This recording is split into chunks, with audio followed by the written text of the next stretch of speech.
따라합시다. 하나님을 붙잡으라. 하나님을 붙잡으라. 예. 야곱을 통해서 우리가 추구해야 될 것이 무엇이고 우리가 붙잡아야 될 것이 무엇인지 살펴보려고 합니다.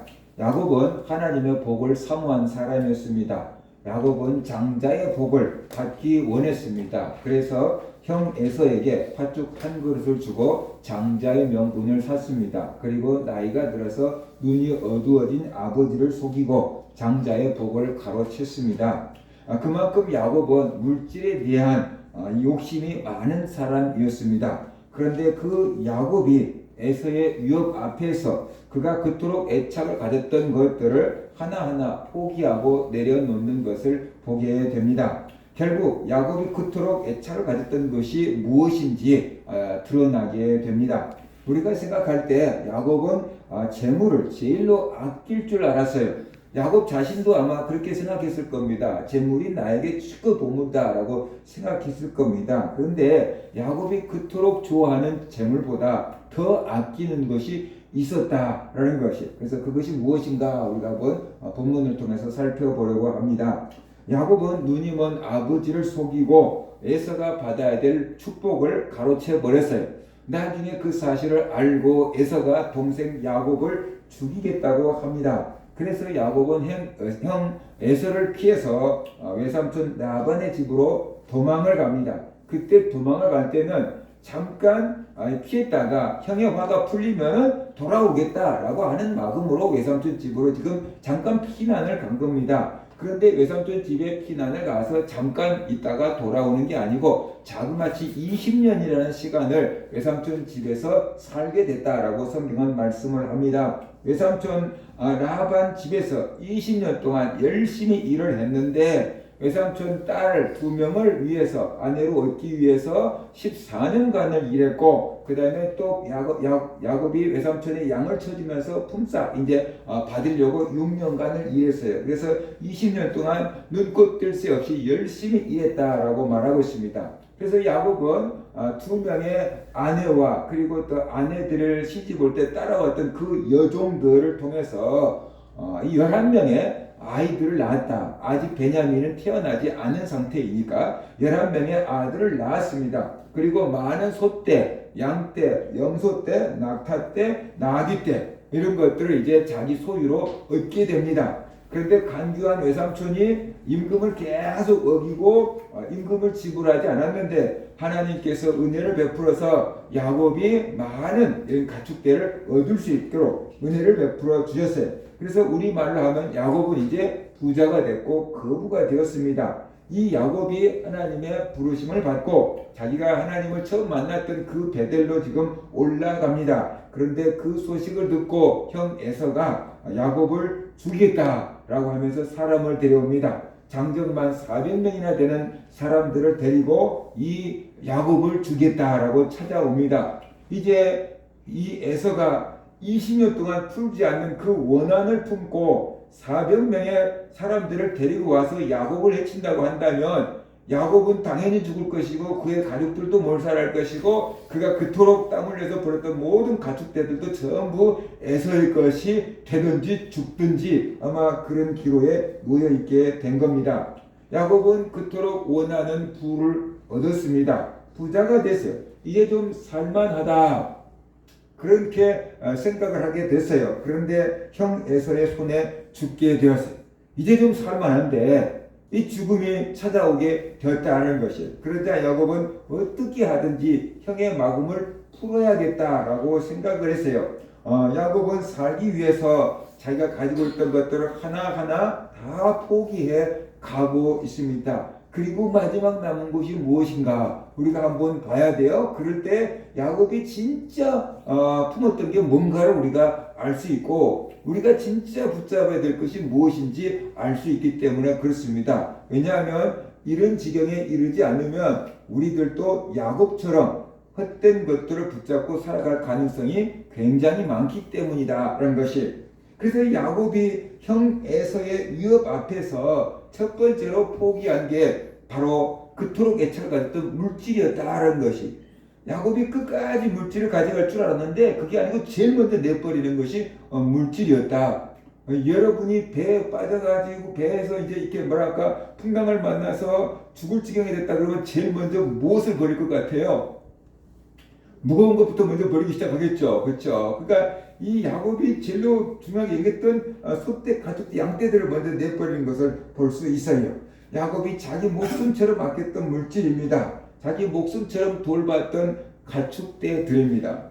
근데 우리가 생각하는 가축과 야곱이 생각하는 가축은 좀 다를 수 있어요. 우리가 생각하는 가축은 요게 얼마 이렇게 따질 수 있죠. 소 한 마리에 얼마, 뭐 양 한 마리에 얼마 이렇게 그래고 다 합치면 재산이 얼마다 이렇게 우리는 돈으로 따질 수 있어요. 그런데 야곱은 그 가축이 태어나서부터 돌봐가지고 다 자라도록 먹이고 입히고 아무튼 이렇게 해온 거잖아요. 쉽게 말하면 자기 자식처럼 길러온, 사랑을 주고 길러온 가축들이잖아요. 그러니까 어떻게 보면 자기 자녀나 가족과 별반 다를 바가 없는 돈뿐만 아니라 그만큼 애정이 담긴 가축떼들이다라는 거예요. 그런데 그렇게 중요한 가축떼들인데 그것들을 내려놓고 포기하고 있다는 것입니다.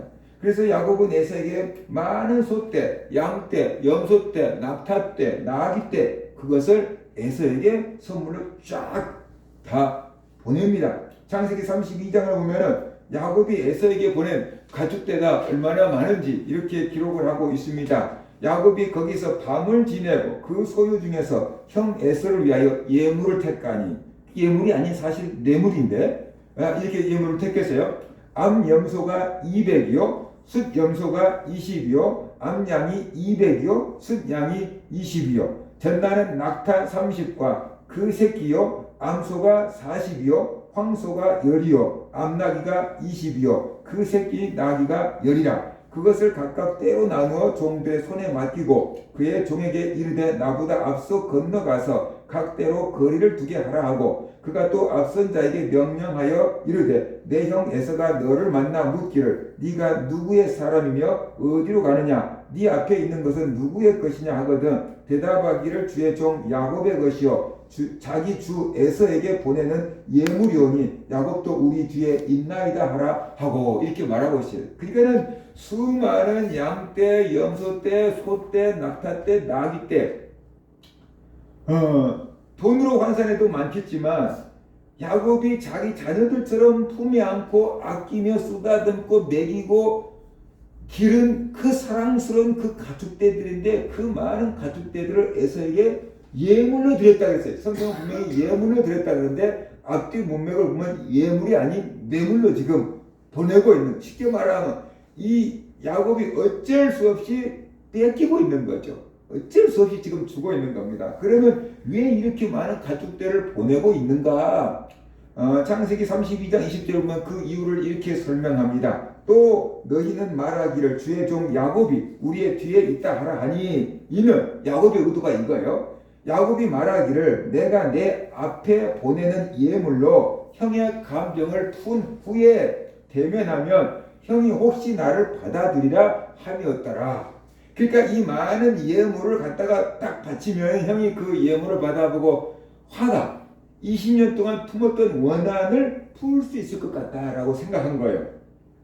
그러면 그 뒤에 형을 만나도 날 죽이지 않겠지.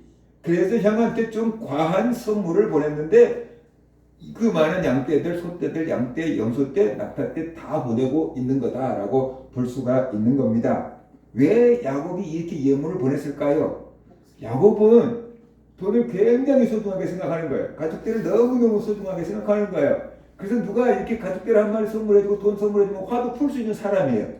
나에게 뭐 양 한 마리만 갖다 주면 나는 화 풀어. 뭐 이런 성격인 거예요. 어떤 사람은 먹는 거 좋아하는 사람은 맛있는 거 하나만 사주면 화 풀어. 이럴 수 있는 거고. 어떤 여자들은 뭐 남편한테 화가 났을지라도 그냥 명품만 나가 건네주면 그냥 오늘부터 풀어. 뭐 이런 사람 있을 수 있잖아요. 그처럼 야곱은 너무 이 가축들을 좋아하고 돈을 좋아하는 거예요. 그러니까 형도 자기가 둘 줄 안 거죠. 이 정도 갖다 주면 형도 마음 풀 거야. 이 정도 갖다 주면 원한 풀 거야. 이렇게 생각한 거예요. 그래서 이 많은 가축들을 갖다 주고 내 가족을 지키자 했던 거예요. 이 가축들 지키다가 내 가족 죽으면 소용없잖아요. 그러니까 이 가축들 다 갖다 주고 내 가족을 지키자라는 그런 마음으로 지금 가축대를 포기하고 있는 거죠. 그러니까 야곱이 진짜 사랑했던 것은 가축이 아니고 가축보다 더 사랑했던 것은 자기 가족이라는 거예요. 내 가족을 지키기 위해서 이 돈도 다 포기할 수 있고 이 가축대도 다 포기할 수 있다. 내 가족을 지켜야지. 가축들보다는 내 가족이 먼저지. 그런 마음, 누구나 이런 마음 먹을 수 있겠죠. 이런 마음을 먹고 포기하고 있는 겁니다. 그래서 야곱의 마음은 이거예요. 이 가축대를 받고 나를 용서해 주세요. 그 말이에요. 이 가축대를 받고 형 화를 좀 푸세요. 그래서 자기를 죽이지 말라는 것이. 그래서 이 많은 가축대를 지금 주고 있는데 결국 야곱은 이 가축대와 자기 가족을 거리하고 있는 겁니다. 이 가축대를 줄 거니까 내 가족의 안전을 책임져 주세요. 라고 하면서 이 가축대를 지금 보내고 있는 거죠. 야곱은 이때 알았습니다. 물질보다 자기 가족이 소중하다는 것.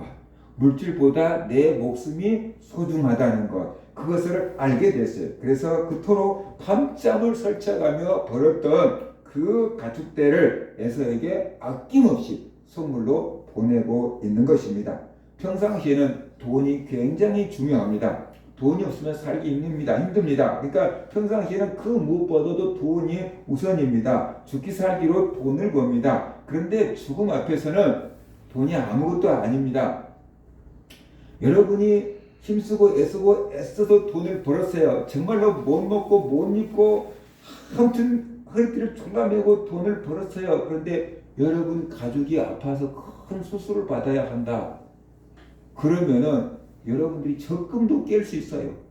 이게 만기가 안 됐는데 적금을 깨면은 손해가 크잖아요. 그럼에도 불구하고 적금도 깰 수 있어요. 왜? 가족을 살려야 되니까. 우선은 살려놓고 봐야 되니까. 가족이 더 중요하니까.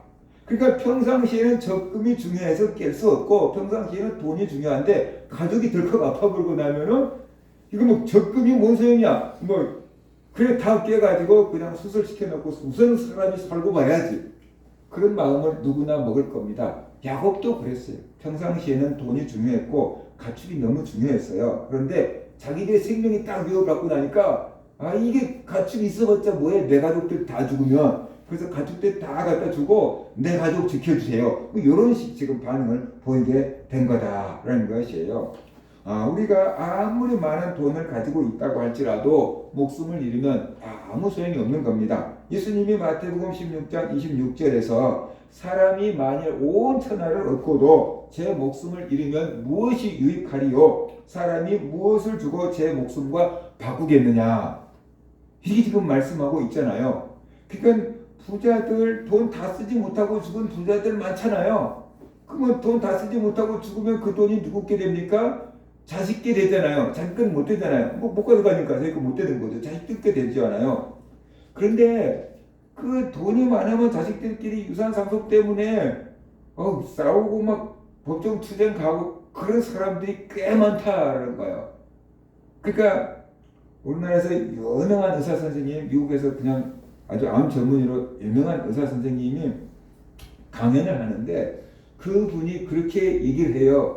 자기가 미국에서 유명한 암 전문이기 때문에 우리나라에서 부자들이 암이 딱 걸리면 어떻게 연결하고 자기한테 전화가 온대요. 제발 나를 미국 병원에 좀 데려가라. 그 병원에서 나를 좀 고쳐서 오게 미국 병원에 좀 들어오게 해달라라고 부탁을 한대요.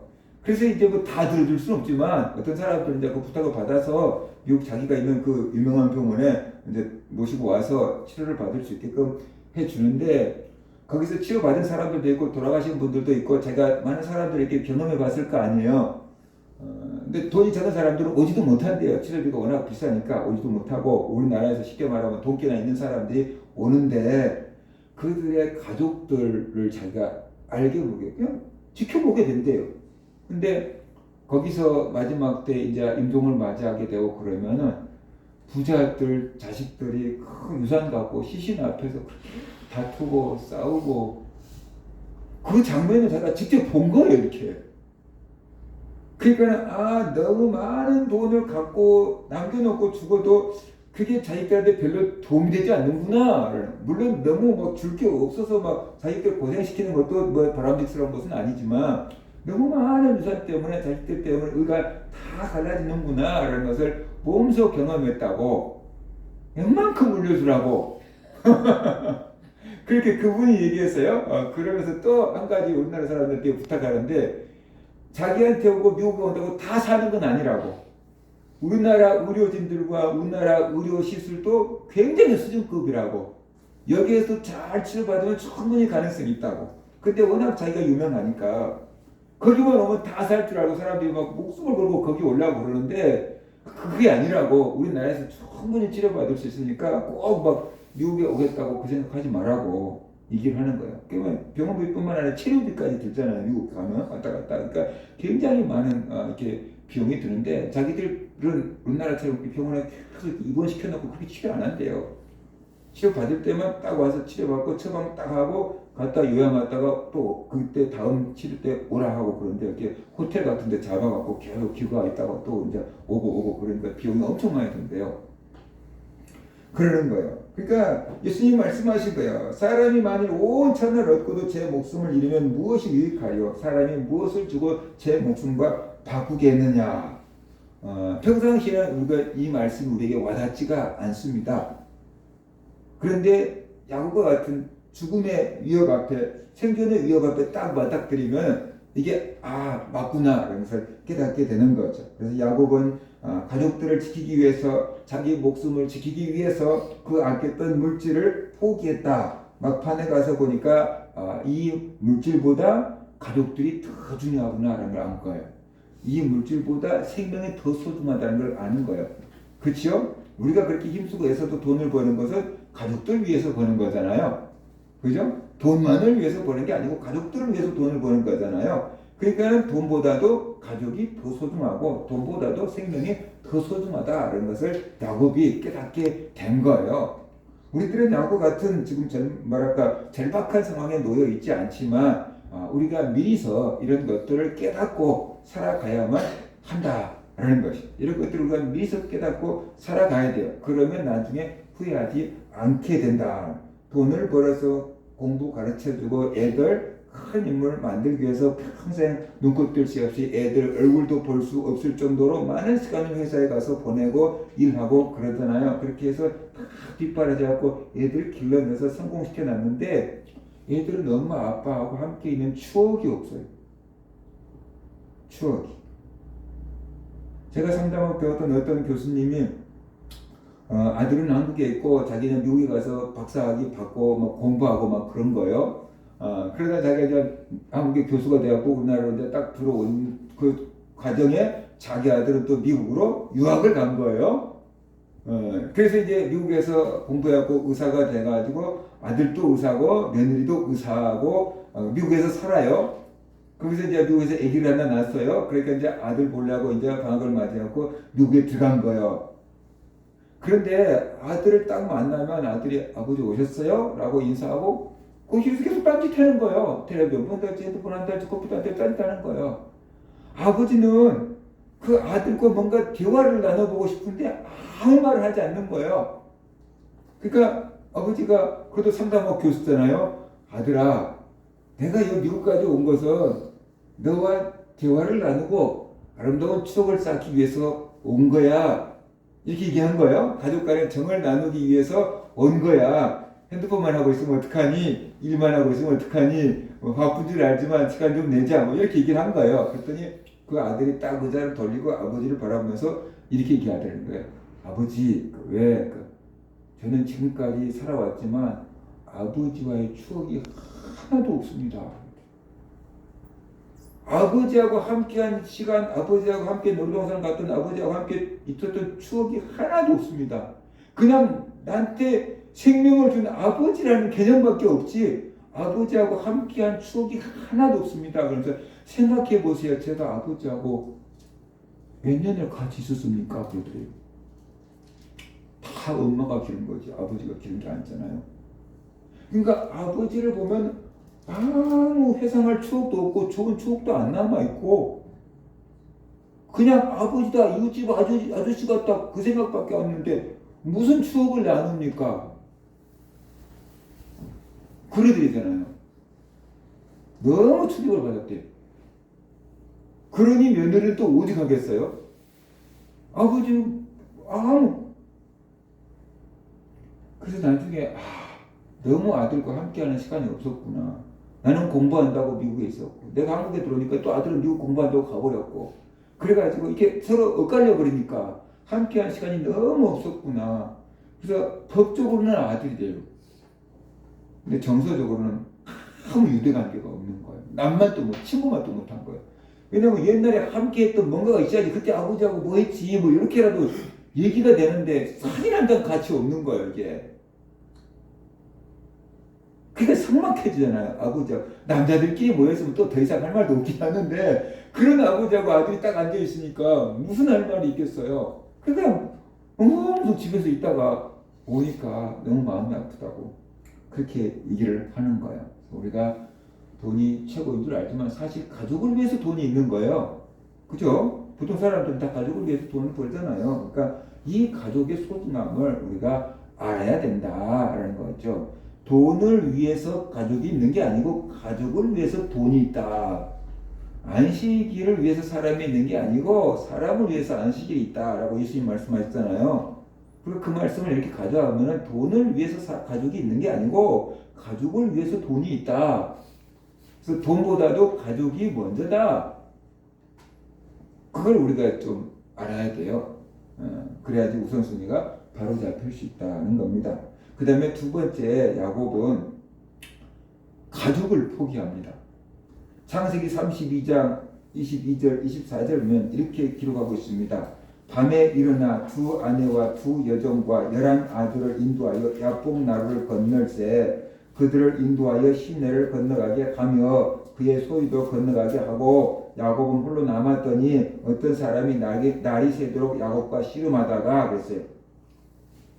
야복 나루를 건너면 이제 에서와 점점 더 가까워져요. 쉽게 말하면 더 위협이 가까워지는 거예요. 나루가 있으면은 강이 있으면 그나마 쉽게 못 침범하는데 강 건넜습니다. 그냥 야곱에서 만나는 거예요. 그냥 위협과 맞닥뜨려야 되는 거예요. 그런데 그 가족들 다 건네 보내고 야곱 혼자 남았다 그랬잖아요. 가족들 먼저 다 보냈어요. 자기는 못 가요. 죽을까봐. 자기 혼자 남아있어요. 창세기 32장을 보면은 두 아내와 두 여종과 11 아들을 인도하여 야복 나루를 건넜다 그랬잖아요. 가족들을 똑같이 사랑한 것 같잖아요. 그런데 창세기 33장을 보면 야곱이 사랑하는 가족들이 누구인지 딱 나와요. 이제 에서를 딱 낳고 에서 얼굴 앞에 맞닥뜨리러 가야 되는데 그 가족들을 딱 줄 세워요. 이렇게. 그래가지고 에서에게 나가게 하는데 사랑하지 않는 사람은 최전방에 세우고 사랑하는 사람은 최후방으로 딱 빼는 것을 분명히 볼 수 있어요. 창세기 33장 1절과 2절에 보면 야곱이 눈을 들어 보니 에서가 400명의 장정을 거느리고 오고 있는지라. 얼마나 무서운 상황입니까? 그의 자식들을 나누어, 그러니까 한 패를 죽이면 그 다음에는 도망갈 수 있도록 딱딱딱 몇 패로 이제 나누는 거예요. 근데 나누는데 레아와 라헬과 두 여종에게 맡기고 여종들과 그 자식들은 앞에 두고 레아와 그 자식들은 다금에 두고 라헬과 요셉은 뒤에 두고. 그런데 딱 자녀들을 세 대로 딱 나눠요. 세 파트로 딱 나눴어요. 그래서 여종들 있잖아요. 여종들과 여종들이 낳은 아들들을 최전방에 내보내요. 너희들은 총알바지가 돼도 괜찮다라는 뜻이에요. 그래서 제일 먼저 에서 앞에 딱 나가게 해요. 자기 여종들이 낳은 아들들, 그 여종들, 너희들은 최전방에 가라. 그래서 제일 먼저 에서를 만날 수 있게끔 합니다. 그 다음에 레아가 낳은 아들들, 레아가 낳은 아들, 부인이 2명이었지만 라헬과 레아 2명이었지만 야곱은 라헬을 사랑했고 레아는 덜 사랑했어요. 성경이 그렇게 써져 있어요. 그러니까 덜 사랑하는 레아, 그 다음에 그 아들들 많았는데 그 아들을 중간에 보내요. 너희들 죽으면 아깝지만 어쩔 수 없지. 뭐 이런 뜻이에요. 그래가지고 걔들을 딱 다음에 줄 세워서 보내요. 저 앞에 있는 애들이 죽으면 니네들은 도망쳐. 뭐 이런 식이에요. 그 다음에 마지막에 보낸 게 누구냐면 라헬, 그리고 라헬은 그때까지 애들을 한 마디도 못 낳았어요. 요셉. 딱 걔를 최후방으로 뺍니다. 다 죽어도 니만큼은 죽으면 안 돼. 왜냐하면 내가 제일 사랑하는 부인 라헬 아니냐. 그리고 이 라헬이 힘들어서 애써서 딱 하나 낳은 아들 아니냐, 요셉. 이거예요. 이때부터 요셉을 사랑한 거예요. 요셉에게 나중에 채색옷을 입혔다 그랬잖아요. 그러니까 다른 아들은 다 죽어도 요셉만큼은 포기하지 못한다. 다른 부인들은 다 죽어도 라헬만큼은 포기하지 못한다. 딱 그걸 보이고 있는 거죠. 그래서 니네들은 살아야 돼. 그래서 최후방으로 딱 빼고 가장 안전한 곳으로 빼들려 놓고 있는 것을 우리가 볼 수 있습니다. 그래서 딱 보니까 아하, 야곱이 돈보다도 가족들을 더 사랑했지만 가족들을 다 똑같이 사랑하는 것은 아니구나라는 것을 알 수 있어요. 왜냐하면 한 부인에게서 다 낳은 아들들이 아니고 4명의 여자들에게서 낳은 아들들이다가 보니까 더 사랑하는 사람, 덜 사랑하는 사람 이게 있었던 거예요. 자기 나름대로의 평가 기준이. 그래가지고 뭐 이렇게 자식을 세 부분으로 탁 나눠서 놓고 보니까 아, 야곱이 누구를 사랑했는지 딱 표가 나요. 라헬을 사랑했구나, 요셉을 사랑했구나 라는 것을 알 수 있어요. 그러니까 여종들이 낳은 아들들은 굉장히 쉽게 내려놓고 포기할 수 있었어요. 근데 이제 덜 사랑한 레아가 낳은 자식들은 그래도 내 자식인데 이런 마음이 좀 강했던 거예요. 근데 라헬이 낳은 요셉은 니만큼은 절대로 죽으면 안 된다. 니는 꼭 살아야 된다. 다 죽어도 뭐 이런 마음을 갖고 있는 거예요. 그런데 어쩔 수 없이 만나야 되니까, 그죠? 그 자식들도 막판에 가서는 다 내려놔요. 그러니까 아마 이런 마음이었을 거예요. 죽으면 죽는 거지 뭐. 이런 마음이었어요. 마지막에. 그래서 결국 자식들도 다 내려놓고 가족들도 다 내려놓고 있는 그런 야곱을 볼 수 있어요. 그러니까 우리가 가만히 생각해 보면 야곱이 그렇게 힘쓰고 애써서 돈을 벌고 일하는 이유는 가족들을 위함인 줄 알았는데 나중에 자기가 죽게 되니까 가족들도 다 내려놨어요. 이게 어떻게 하면 당연한 건데 어떻게 보면은 그게 진짜 아빠가 맞아? 라는 생각이 이렇게 들어요. 그죠? 어저께 뭐 유튜브에서 설교 간증을 듣다가 정기 목사님이 오래전에 했던 부흥회 설교를 잠깐 들었어요. 근데 정기 목사님이 교회 한참 부흥될 때 자기 둘째 아들이 학교를 갔는데 옛날에는 군것질 할 게 별로 없으니까 그 번데기를 많이 먹었는데 학교에 번데기 장사가 온 거예요. 그러니까 애들이 나가서 다 돈 주고 번데기를 이제 사 먹은 거예요. 근데 그 번데기에 농약을 타가지고 30명인가 300명인가 죽은 거예요. 그래서 신문에도 크게 나섰대요. 자기 아들도 그 농약 탄 번데기를 먹은 거예요. 농약인지 모르고 먹은 거예요. 그래서 자기가 실업인 협회 예배를 드리고 있는데 사모님이 막 응급 전화가 온 거죠. 둘째가 죽어간다고, 독약을 먹었다고. 그러니까 먹을 게 없어서 왜 독약을 먹었냐고. 그 와서 보니까 옷을 다 벗겨놨는데 막 살이 바닥바닥 떨고 막 열나고 막 그러는데, 그래가지고 그 교회 막 의사가 얼마나 많았겠어요. 그래서 그 교회 의사들 다 불러놓고, 근데 의사들이 와서 다 보고 동물성 독약을 먹으면 해결할 방법이 없다고, 이미 온몸에 퍼졌다고, 아무도 손을 못 쓴다고. 그런데 그 둘째 아들이 가끔씩 연기를 하다가 의식을 차리면 아파 살려줘, 아파 살려줘. 사모님은 거의 기절해버렸고. 근데 어떻게 할 수가 없더래요. 몸은 이제 파랗게 이제 막 물 들어가기 시작하고 막 독이 올라오니까 의사도 뭐 손 못 쓰고. 그래서 그때부터 하나님 날 데려가세요.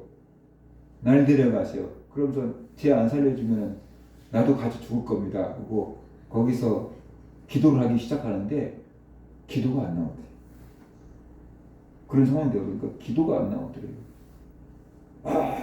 소리치도 천장에 올라가도 떨어지고 선장에 올라가도 떨어지고 기도가 안 나오는데 발버둥을 치는데 1시간, 2시간, 3시간 땀은 비오듯이 하는데 자기가 새우처럼 꼬부라져 있는데 아기는 가끔씩 일어나고 아빠 살려줘. 그러다가 또 막 뒹굴다가 아빠 살려줘 막 그러는데 막 애간장이 다 녹아서 막 해결할 처가 없어. 하나님 날 좀 살려달라고. 저 애 안 살리면 막 날 데려가라고. 내일 아침 신문에 우리나라 최고의 큰 교회 목사 아들, 신유의 종 목사 아들 농약 먹고 죽다. 신문 기사가 나면 내가 어떻게 목회하냐고.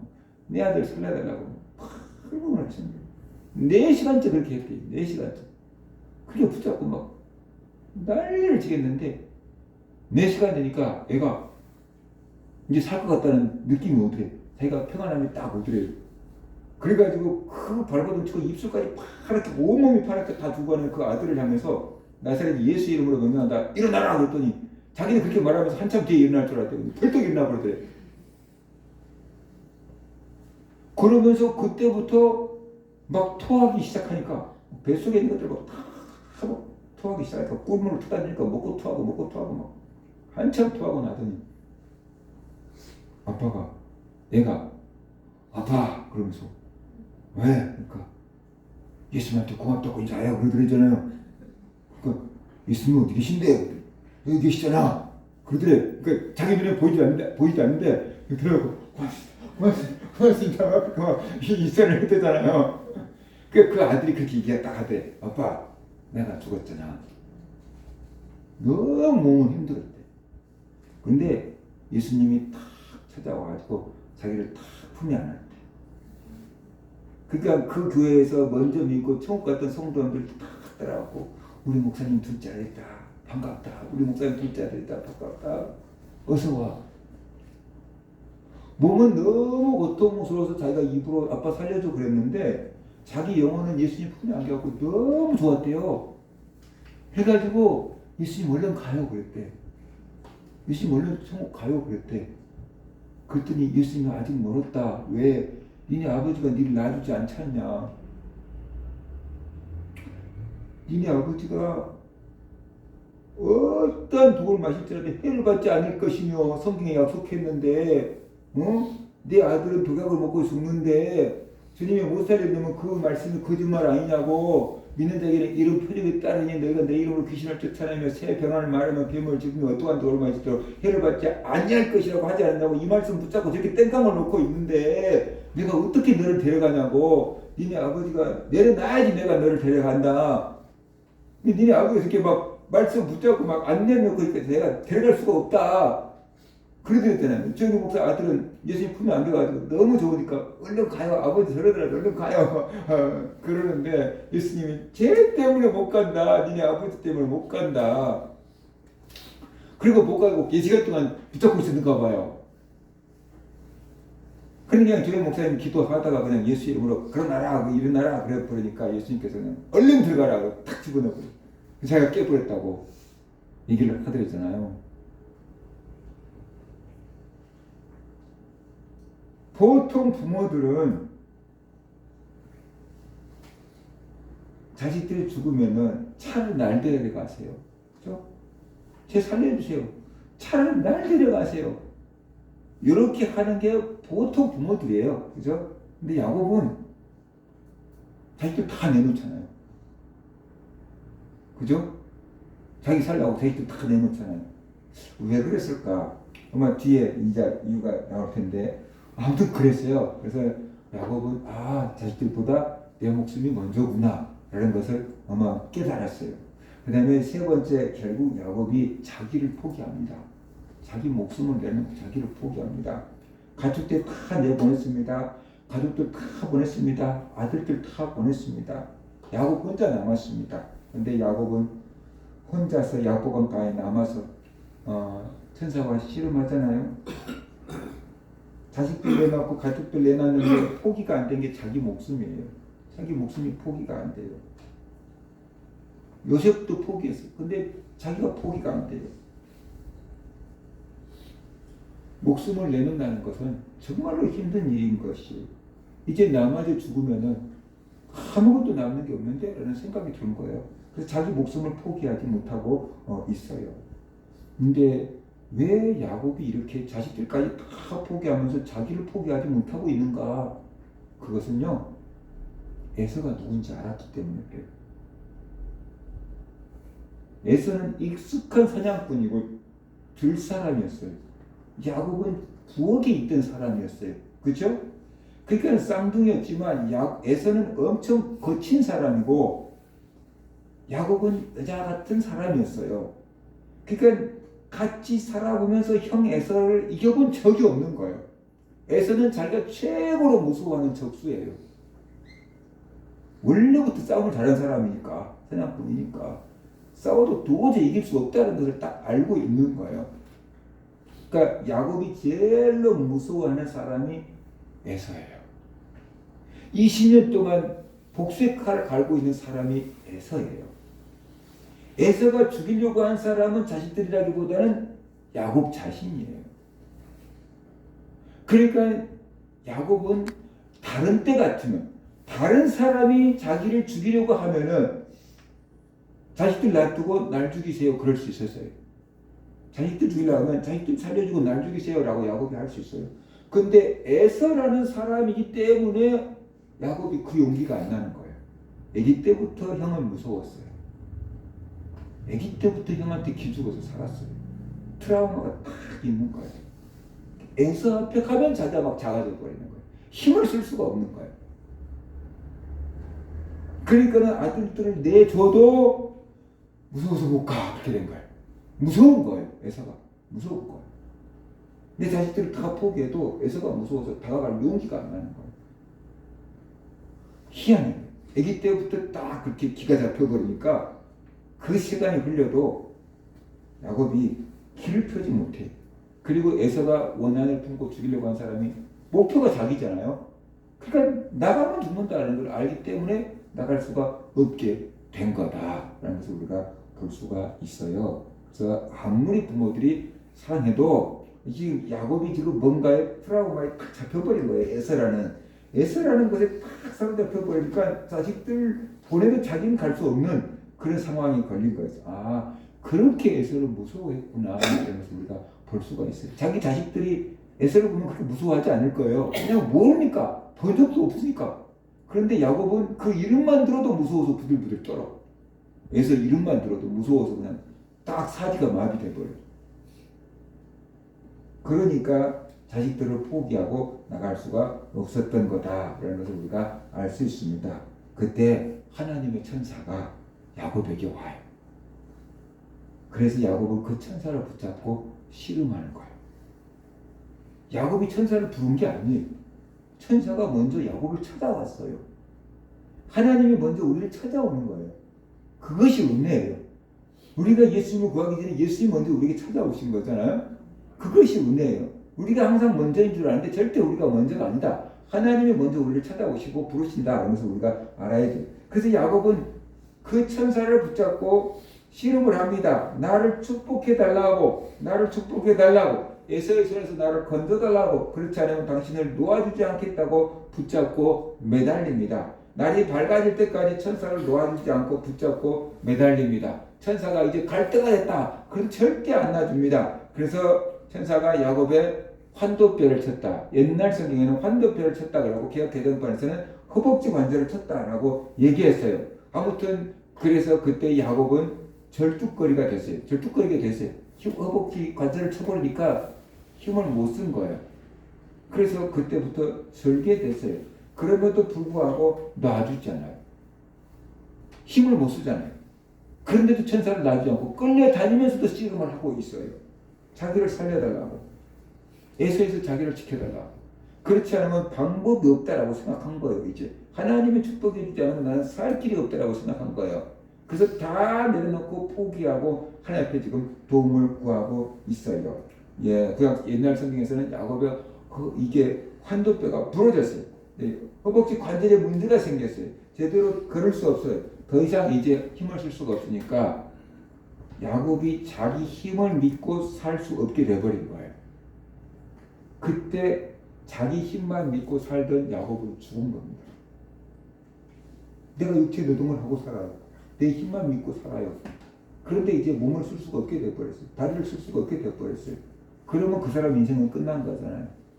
야곱은 자기 힘만, 자기 노력만 믿고 산 사람인데 이제 천사가 허벅지 관절을 딱 쳐버리고 그럴 수 없게끔 돼버리니까 그때 야곱의 인생은 끝난 거예요.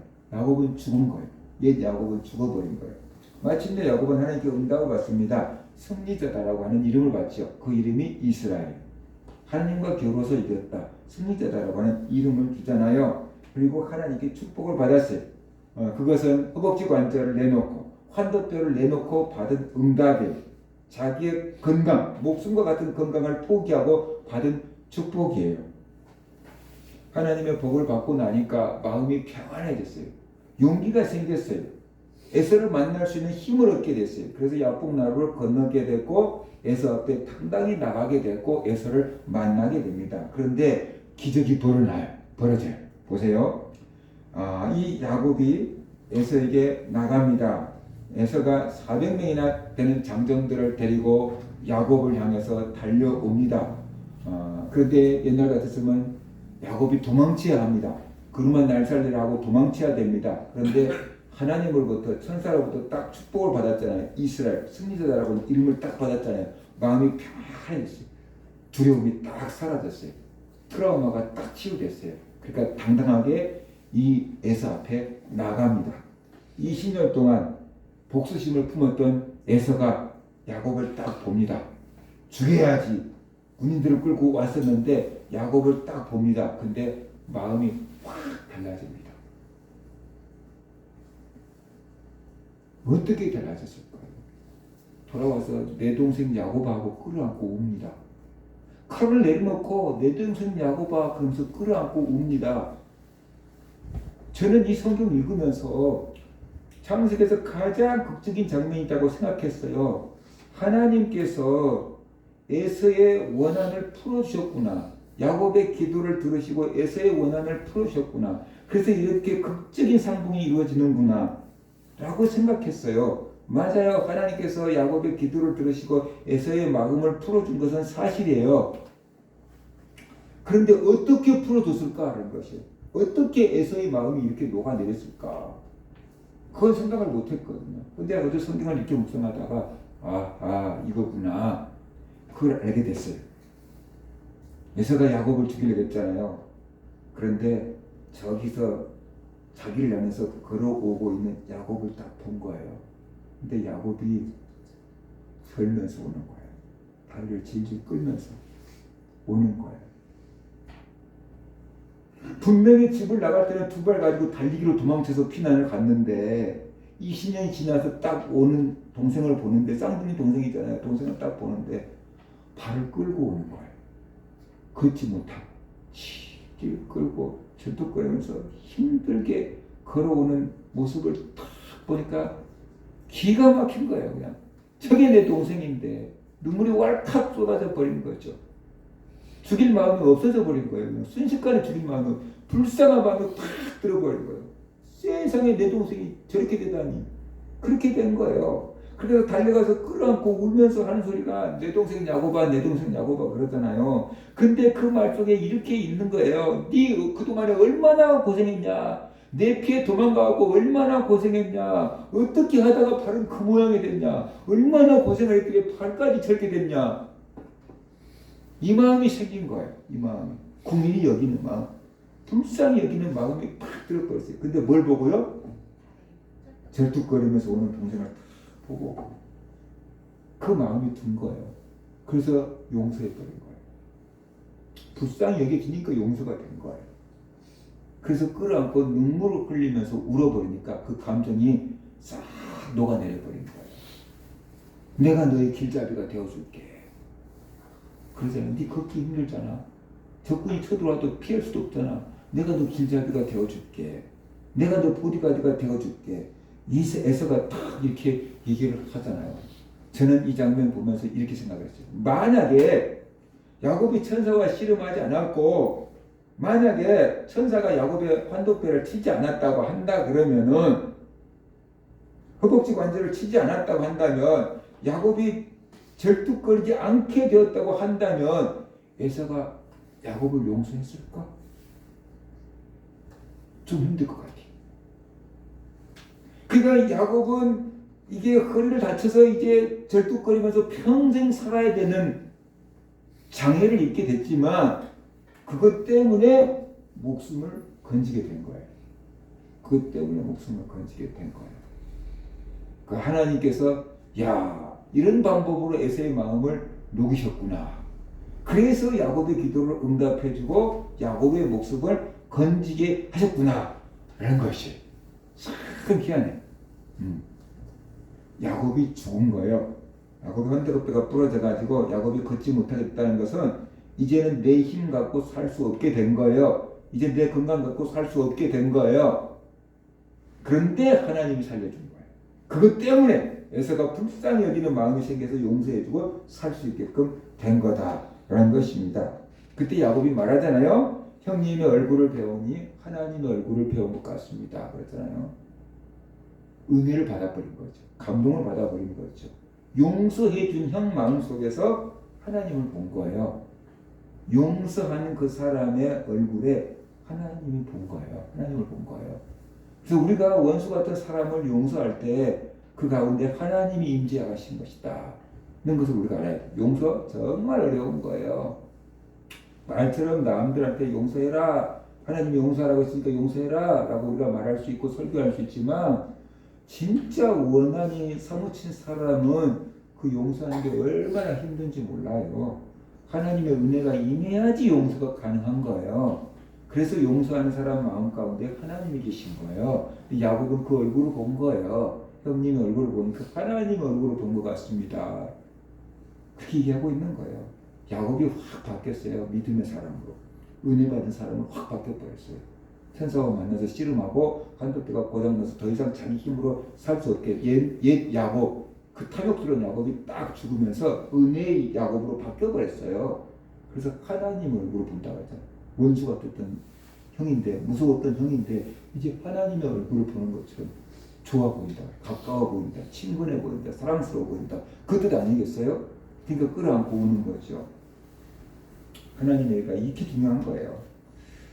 이 야곱을 통해서 우리가 볼 수 있는 것은 야곱이 그토록 애착을 가졌던 것이 무엇인가 하는 것이에요. 야곱이 그토록 포기하지 못했던 것은 무엇인가? 우리 인생에서 진짜로 중요한 것은 무엇인가 하는 거예요. 평상시에는 돈이 참 중요합니다. 재물이 제일 중요한 것처럼 여기면서 합니다. 그런데 그 소떼, 양떼, 염소떼, 낙타떼 가장 중요했는데 절대 포기할 수 없을 거라고 생각했는데 가족이 위협을 받으니까 가족들을 지키기 위해서 그것들을 다 포기하더라는 것이에요. 목숨의 경각에 달려있다가 보니까 소떼가 아무것도 아니고 양떼도 아무것도 아니고 체면도 아무것도 아닌 거예요. 가족 지키는 것이 우선인 거예요. 다 내려놓고 다 포기할 수 있게 되더라라는 것입니다. 그 다음에 야곱이 포기한 것은 가족들이었잖아요. 사랑하는 아들들이었잖아요. 이 사랑하는 사람들을 먹여 살리기 위해서 많은 일을 했고 소떼, 양떼, 가축떼를 모은 거지 않습니까? 그런데 그렇게 불철주의하면서 모았던 가축떼인데 자기 목숨이 위태로우니까 이 자녀들도 다 내려놓고 포기하더라라는 것이 마지막 남은 것이 자기 목숨인데 그 육체적인 자아가 깨지지 않으니까 힘든 거잖아요. 하나님을 의지하지 않고 자기 힘만 믿고 의지하고 살아가는 그 야곱의 자아가 깨지지 않으니까 죽게 된 거잖아요. 결국 한쪽뼈가 부러지면서 자기 자아가 다 깨집니다. 자기가 살아왔던 인생관이 다 깨집니다. 내 힘으로 사는 게 아니구나. 내 노력으로 사는 게 아니구나. 하나님의 은혜가 있어야 되는구나. 하나님이 살려주셔야 되는구나. 하나님이 지켜줘야 되는구나. 깨닫게 되잖아요. 그렇게 변화가 되고 나니까 이 에서가 자기를 용서하게 되고 생명의 위협이 물러가게 되고 자기가 살 수 있게 되었다라는 것이에요. 생명이 제일 중요해요. 그런데 사람들은 육체적인 생명만 생각해요. 육체적인 생명만 중요한 게 아니고 영적인 생명이 더 중요해요. 마태복음 10장 28절에 보면 예수님께서 몸은 죽여도 영혼은 능히 죽이지 못하는 자들을 두려워하지 말고 오직 몸과 영혼을 능히 지옥에 멸하실 수 있는 이를 두려워하라 라고 말씀하고 계십니다. 육체적인 생명만 지키려고 하지 말고 영적인 생명도 지키려고 우리가 애써야 한다는 것이에요. 야곱이 깨달은 육체적인 생명을 구하는 것보다 더 중요한 깨달음이 있었는데 그게 뭐냐면 이거예요. 그 목숨이 제일 중요했는데 돈보다도 중요한 게 가족이고 가족보다도 중요한 게 내 목숨이었는데 내 목숨을 내가 지킬 수 없더라는 것이에요. 내 목숨의 주인이 내가 아니더라는 것이에요. 내 목숨인 줄 알았는데 내 것이 아니라는 것이, 내 목숨인 줄 알았는데 내가 그 목숨을 지킬 수 없더라는 것이, 하나님의 복을 주셔야 지킬 수 있다는 것이, 하나님의 은혜를 받아야지 내 목숨을 지킬 수 있다는 것을 깨달은 겁니다. 이것이 엄청난 변화, 육체적인 야곱에서 영적인 야곱으로 확 바뀌는 그런 놀라운 변화를 경험하게 되었다라는 것이에요. 그래서 야곱은 천사를 붙잡고 자기를 축복해달라고 매달린 겁니다. 내 생명을 지켜달라고 매달린 겁니다. 나를 살려달라고 매달린 겁니다. 포기하지 않고 매달리고 끝까지 매달려서 결국 응답을 받았습니다. 그랬더니 마음의 평안이 찾아왔고 담대함이 찾아왔고 희망이 찾아왔던 거죠. 야곱은 다 포기했어요. 다 잃어버렸어요. 그런데 하나님은 야곱이 포기한 것을 다 되돌려 주십니다.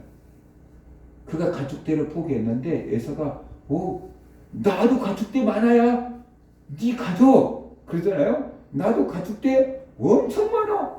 내 먹기에 충분해. 가져가라. 저런 거 필요 없다. 저런 거 안 받아도 나 용서한다. 가져가라 그러잖아요.